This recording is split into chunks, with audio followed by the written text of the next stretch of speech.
What is going on, everybody? Welcome back to the channel. Aftersound here, bringing you Splinterlands content every single day. We also stream right here on this channel every Tuesday, Thursday, and Sunday morning, so come by and say hello. All right, guys, jumping back into these comments, I know I'm a little bit behind. I've taken the last couple of weekends off from either doing content or just catching up with stuff because of family things, which has been really nice. But that is not the case this weekend. So my goal, my commitment is to try and catch up to on all the comments by this weekend, if not before. So without further ado, let's go ahead and jump in, and you can expect more of these to come in through the week, and we'll hopefully get into a better cadence as we round out. I was going to say the month of May, but we're still in the beginning of the month of May here. But with a town hall later this week, I think there will hopefully be lots to discuss. I have no idea what to expect, but everything else is done now, and I'd like to get some timelines on the other things that they're expecting to do. The tutorial, the one-click set rentals. We might even get the next summoner stats. So yeah, lots to be excited about. All right, so sorry, Smurf says no need for more game modes. I don't have time to play the actual game modes. Ranked brawl tournaments while people are going to wild. I'm going to play modern. Okay, so here's the thing: the new game modes aren't for you. I mean, they don't have to be. They could be for brand new players that want to come in and interact with Splinterlands assets in a different way. So I think that's a terrible argument for not having more game modes. I think we absolutely should have more game modes. If you don't have the time, hopefully other people do, and they come in and buy up a ton of assets in order to play and earn and all that, and it benefits you. All right, so sorry, Smurf, again, if you play modern 24 games, 45 minutes with your deck, you can make 100 SPS a day and gold 1, diamond 3, plus glint. That's almost double what you were doing for rent. US, you get glint, cards, nodes, easy money, but you need time to play. True. So again, it's if you enjoy the game and you're having fun and you have the time to play, then go for it. Sorry, Smurf, there's nothing better than SPL. Give me a name of project which has more than half years, or more than 1 to 2 years, and who pays as much as SPL. Nothing, only scam projects. People crying SPL because they were wrecked by Aggie with the CL edition, but all the other editions have been better in value. Well, that remains to be seen with Rebellion, although I'm not trying to say that to disparage Rebellion. I just want to see how things play out once the conflicts are over. Second thing why people are crying is that they bought SPS when it was all-time high and after. That's just a wrong move, which everybody does.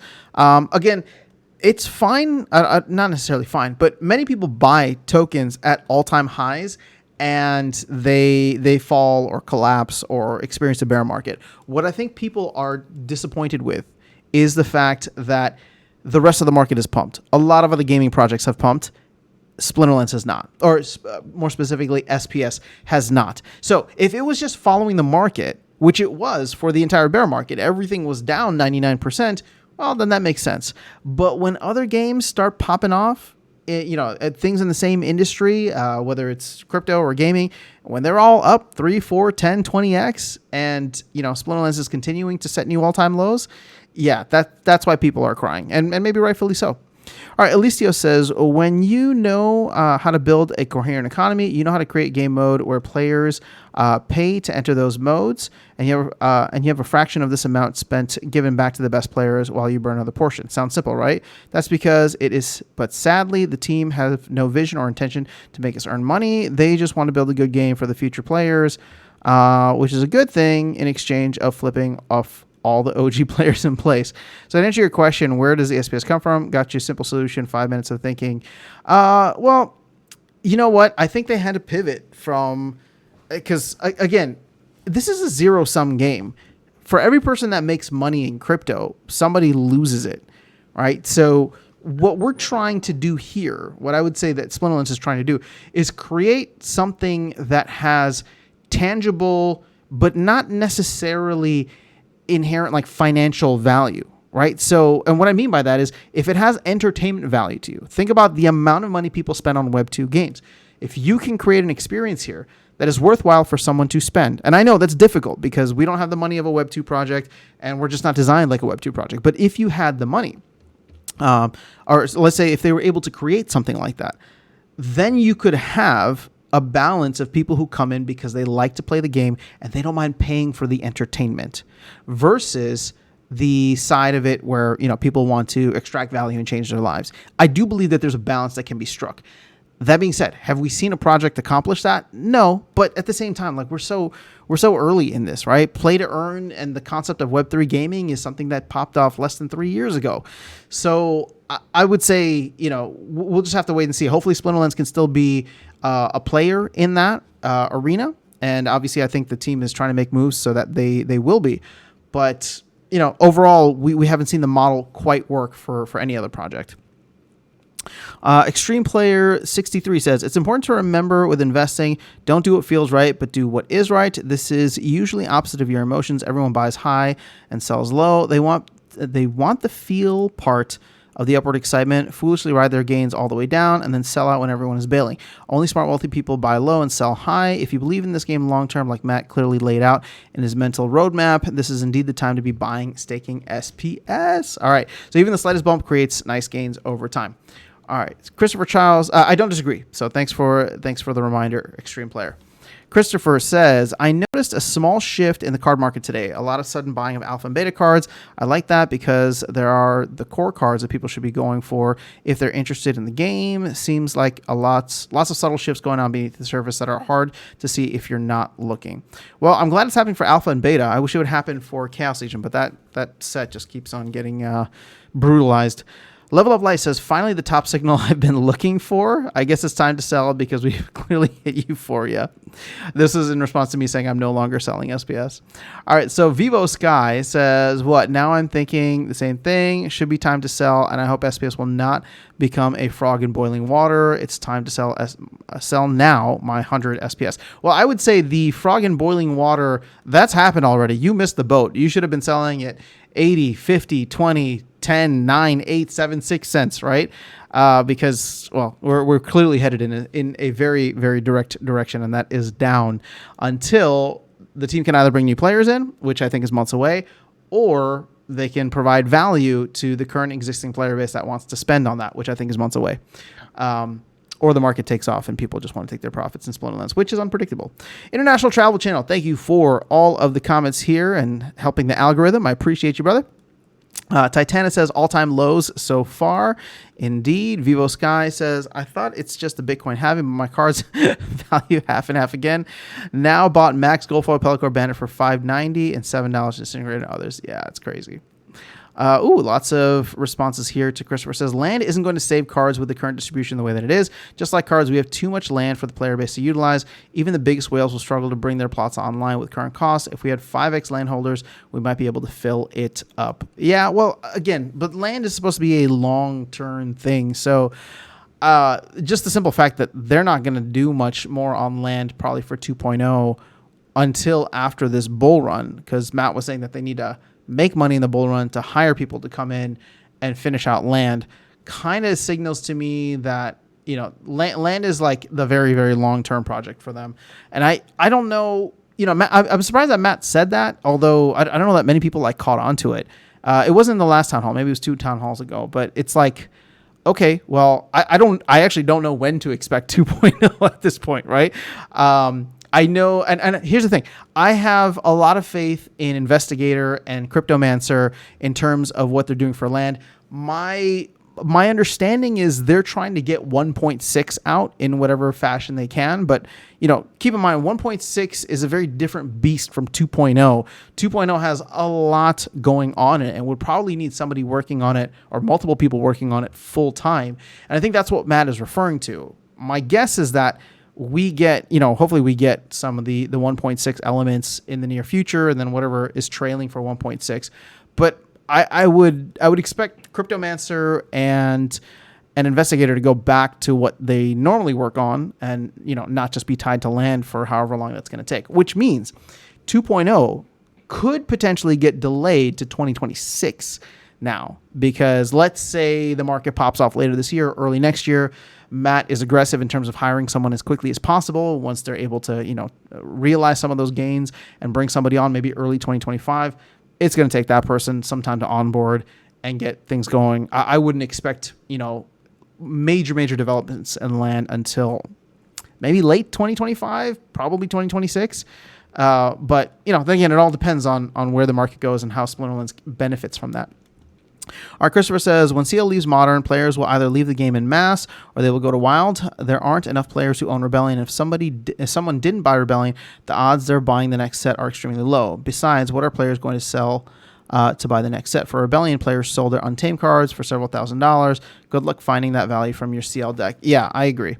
That being said, I am still expecting a random burst of purchases towards the end of Rebellion, knowing that that set is probably going to dominate, at least for the early time being, Modern format mid-2025 onwards, right? So, again, this is more than a year away, and we're not even confirmed to get a next set, right? But at this point, if Matt is able to stick to his 18-month cycles, that's when the next one would come out, probably June or July of 2025.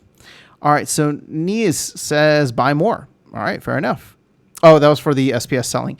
Card having too, says Marco. That seems like a popular joke. Papa Bear is bullish. Hooray, says Voazena. Hey, what's up? Good to see you. All right, finally good video, says Sorry I Smurf. Well, thank you for watching all the bad videos too. I appreciate your views. Marco says, could you talk about SPS near all-time low? Would like to know the insights. Well, actually, in the time that you sent this, we actually did get the all-time low. And I don't think that's the end of it necessarily, but we'll see what happens. All right, so Dom says, please answer this comment. Okay, there you go, answered. All right, so Logan Gaming says, all right, thanks for the comment, Dom. At this point, not sure if it's smart to release new sets. At least we need new players before considering the new sets. Fair enough, but you know what? There's a lot of hardcore players out there that I think would still buy the new sets. Who knows? All right, Titana says, good luck with that on me not selling SPS. Excuse me. All right, so Forgot My Info says, I know I added to a lot of the sell pressure for cards. I greatly reduced my Spillman's exposure after the exchange listing debacle. Without a listing and without any potential for a listing due to restrictions, the fundamentals of the project have become much weaker. Basically, the lack of drive for an exchange listing was the last straw for me. Fair enough. Well, I hope you're able to recover whatever capital you were extracting. So let's see. Snowball says, shameless plug for Gank's Squadron Guild. Looking for a couple of new guild members. Love your content. All right. If you guys are looking for a guild, Gank Squadron is recruiting. Powis says that they need to add more utility for these new to old sets like CL, as no players will buy any sets with the knowing they will make a huge loss. Well, shout out to Mondre, because Mondre's been sharing his kind of financial journey with this, and how he's paying off his Modern, or his bet with Rebellion, right? He's paying off the deck, and he thinks that by the time Rebellion is out of print, he would have paid off the entire thing. Now, he played a lot in order to recover that, but at the same time, it's a game he enjoys. He's going to spend that time playing anyway. So if he's successful, and it'd be really cool to watch that journey come to a conclusion.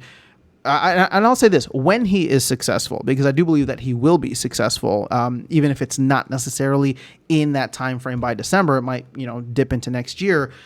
And here's the thing, if he's held his SPS, this is what's important. I don't know how much of that, gain, how much of that recoupment he's realized. So if he's held his SPS, or has sold his SPS, I don't know what the dollar amount would really come back out to. But the crazy thing is, let's say he hasn't sold any of his SPS yet, and he's, I don't know where he's at, but let's say he's halfway through right now. And by December, if SPS is even like 2x, then if SPS was like 2x and he's halfway there, right? Like the moment SPS does a 2x, he's already in profit in the gravy. And everything's gravy from there. But again, we'll have to wait and see. Powell says, wild idea. What if we started again? The team starts it all again. A new set. Players swap in these cards for a token. And then we use that token only for this new set. Alpha gets 4x. I don't know. That sounds like maybe too much of a reset. Probably more work than what the team is doing now. Interesting idea if things ever did collapse, but So Kazrak says, fun. I decided to do the same thing about 2 weeks ago. All right, so Kazrak's not selling SPS. I wonder how many people have stopped selling SPS. Awesome controversial comment goes here from Firebolts. Thanks for that. Christopher says, a lot of people have been selling cards below burn value. I have not seen that as much. I've been hunting for it too. Or they go below burn value and DEC has a small pops in price. I've been buying them and burning them as it happens. Maybe because you're grabbing them before me. I feel like it's a public service, plus it funds my rentals on my alt account. Right now, the game is burning through about 100K BCX cards per day, and it doesn't make a dent. That seems like a high amount, and to say that it doesn't make a dent is kind of crazy. Of course, the problem is the more cards that are burned for DEC, the further down DEC gets pushed, so the cards can go even lower. Broken record, but we need to implement reasons to burn cards that aren't for DEC, or we keep spiraling. I'm in favor of that. I don't think that's the end-all be-all fix that you do, Christopher, but I am still in favor of it. Okay, so Extreme Player says, Jason Jenkins had a brilliant suggestion that, in my opinion, should be implemented into this game. The suggestion was to have a weekly or bi-weekly rotation of wildcards back into Modern. For example, maybe next week, Death wildcards will be allowed in Modern for 1 week. This will shake up the meta, give value back to wildcards, keep things fresh, boost the rental markets, and make land cards that much more scarce. I feel vintage cards have not aged well in this game, and without the early players in this game, we would not even be here. But if you have been holding alpha beta cards, you've seen your values plummet. In my opinion, land is not significant enough. Okay, so I agree, and the fact that land is further out makes your argument even stronger, in my opinion. I don't know that I would. Here's the thing. I don't know that I would say we should have it come into ranked in that way for like an entire week. What I think could be creative, and I don't know if this would be easier or more difficult for the team to code, but the randomness of rule sets could allow for that, right? Where it's just like you could have a rule set that's poison, it's poison, earthquake. Oh, and you can use untamed cards, right? So that could be interesting. Although, is that really beneficial? Is that going to be too much on modern players, right? Now, here's the thing. You could limit those rule sets to people in gold and above or diamond and above. So it's like, all right, if you're a serious player and you're one of the top tier players and you get this rule set every 10 games or something like that, or maybe even less, right? It's not a common rule set. You're either prepared for it and you're good enough to potentially counter it and understand the meta of like a lot of these older sets, or you are, I don't know. Now, the thing that still bothers me, and this is more just from a principle of it, is the fact that gladiators being brought into ranked ruined a lot of the meta. And I think that you could get the same issue by allowing, older cards to be able to come in. Because it's like, sorry guys. I'll have to cut this video shorter just because I need some water. Let's imagine, it's like you get an untamed rule set and it's fire only, and you're like, okay, well, let's see if my opponent has a Jotun, right? Or a kitty if it's a dragon rule set, something like that, or a llama if it's earth. Again, I'm not opposed to it. I think that it can and maybe should be added in certain ways. I think they've started to do that with the tournaments by having, tournaments offer weird, interesting combinations of like Untamed and Rebellion or whatever it is. But I'm not opposed to it. I think it is an interesting idea. I would just need to sit with it a little bit more to see. Okay, let's just do a couple more and then we'll call it a day, and I'll get back to this tomorrow. All right, so Joffrey says, did you just say for $10,000 I can make $3 to $4 a day? I said for $10,000 you could have fun, be competitive at the highest levels of the game, and of course return maybe $3 to $4 per day of value with SPS at this price. But that's not where I would focus. I would say that is the cherry on top. Now, granted, a lot of people love that freaking cherry, and they will make all of their life decisions based on that cherry. And so, it is what it is. Other people, though, really like the whole damn ice cream, and they want to play the game. So that is more for them. Joffrey Jones says, when next conspiracy stream? Yeah, I know. I keep saying we're going to do that. It's funny because I talk with Darkest Night all the time. We definitely dive into conspiracy stuff, but I don't know. I just got to get him back on the channel. We'll see what happens. But thank you for reminding me. I will keep working on it. Fireball says, after sound, you just jinx SPS time to hodl tight. You know what's funny is that I put that video out and then we hit the new all-time low. So I guess we got it. All right. Sorry, Smurf. Again, another good video finally. All right. Well, once again, I will thank you for watching the bad videos too. International Travel Channel says another one. Mario says, glad I sold. User says, damn, you make me realize I will never get my .01 massive buy order filled. You know what? I put that out and it seems like I jinxed SPS. We got even lower, but who knows what happens. Shopboy says, with Soulbound cards getting unlocked at an absurd 18x or 10x, whatever is being talked about, no one will care about that 100%. Well, you know what makes that interesting though, Shopboy, is that those cards. So it's a double-edged sword. Those cards may actually have a significant amount of value. And if you do not have them and do not get them while they're in print, they might actually be very expensive on the secondary market if nobody wants to unlock them, if the price isn't higher than whatever the unlock fee is. So that could make reward cards for the first time incredibly valuable. On the flip side, if people do not do that, then we won't get as much of a DEC burn as we were hoping for. It would be good for the cards individually. It wouldn't be good for the economy necessarily. All right, 93% says Marco. Lapsus says, otherwise nice video and fresh perspective. This is it worth it to play higher levels? But I think it should take into account the fact that you can't stay playing at the top or even in modern with the initial investment of 9 to 10K, as you will have to get new sets every 2 years, adding to the cost. Fair enough. And maybe even less than 2 years, maybe 18 months. So IURIM says, dude, it's the road to zero. I have to say, there's a lot of new names here. And my guess is that it's not necessarily new players, but just a lot of folks who have been around for a while. Again, I think there's a lot of lurkers here on the channel. So thank you guys for commenting. There's a lot of new names here. I think a lot of people are commenting because it's fun to throw salt now, especially because I'm reading all of it. But it is what it is. So I appreciate you guys for leaving comments. Asman says, good video. Now irony. After step 1, rent out his entire deck. Step 2, talk about having a max deck for 10K to play with.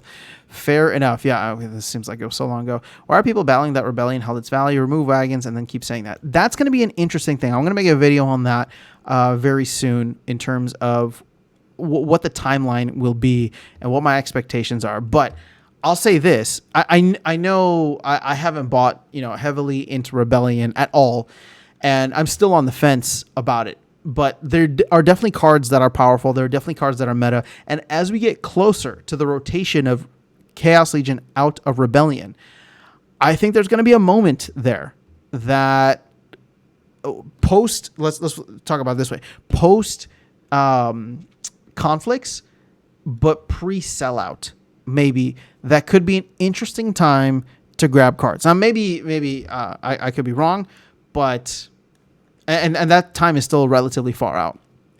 But I'll say this: I'm looking at it, and I would potentially consider grabbing some cards then. I know I keep saying it, but that would be the time in order for me to continue playing in modern format. And especially if I know many other players are not going to participate, then it's just like, oh, well, I can rack up a ton more SPS, right? If I'm able to play at the lower levels and still get as much SPS, that would be kind of nice.